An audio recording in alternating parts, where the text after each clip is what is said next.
கடாய் வச்சாச்சு ஃப்ரெண்ட்ஸ். என்ன காயுது, பட்டை லவங்கம் ஏலக்காயெல்லாம் போட்டாச்சு ஃப்ரெண்ட்ஸ். இப்போ வெங்காயம் போட்டுக்கலாம். வெங்காயம் வதக்கட்டும்.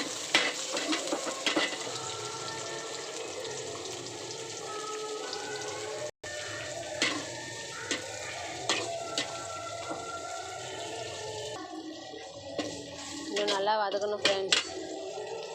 இப்போ தக்காளி இஞ்சி பூண்டு பேஸ்ட்டு போட்டுக்கலாம். பாருங்கள், தக்காளி இஞ்சி பூண்டு பேஸ்ட்டு, கொஞ்சம் கல் உப்பு சேர்த்துக்கலாம். இப்போ அதுவும் கொஞ்சம் மஞ்சள் சேர்த்துக்கலாம். நல்லா வதக்கணும் ஃப்ரெண்ட்ஸ்.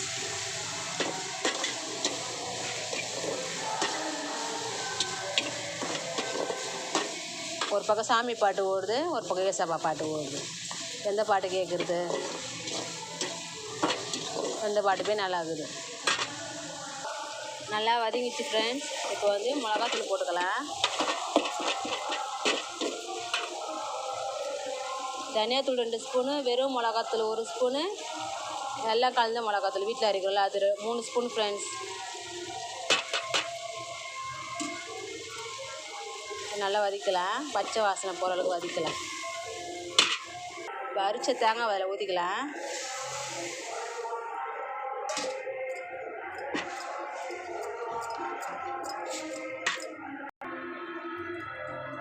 நல்லா கொதி வரட்டும் ஃப்ரெண்ட்ஸ். தேவையான தண்ணி ஊற்றிக்கலாம்.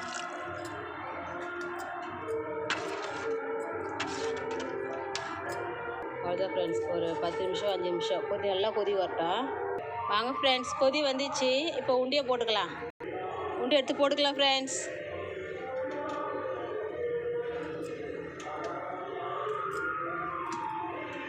குழம்பு ஒரு கொதி வந்தோடனே போட்டுக்கலாம் ஃப்ரெண்ட்ஸ். நல்லா கொதிக்க விட்டு போட்டோம்னா குழம்பு ரொம்ப கட்டி ஆகிடும். அதனால் இதுதான் கரெக்டு. உண்டெல்லாம் போட்டாச்சு ஃப்ரெண்ட்ஸ். இப்போ கொதிக்கிட்டோம். முன்னாடியே உண்டை நல்லா குழம்பு நல்லா கொதிச்சதுக்கப்புறம் உண்டை போட்டோம்னா குழம்பு நல்லா கட்டியாகிடும் ஃப்ரெண்ட்ஸ். குழம்பு இருக்காது. நம்ம இப்போ போட்டோம்னா குழம்பு கொதிக்கும், உண்டிக்கும் அதுக்கும் நல்லா கரெக்டாகிடும் ஃப்ரெண்ட்ஸ். இப்போ கொஞ்சம் மூடிடலாம்.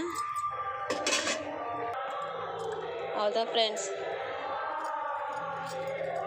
முடிஞ்சிச்சு ஃப்ரெண்ட்ஸ். பாருங்கள், உண்டை குழம்பு ரெடி.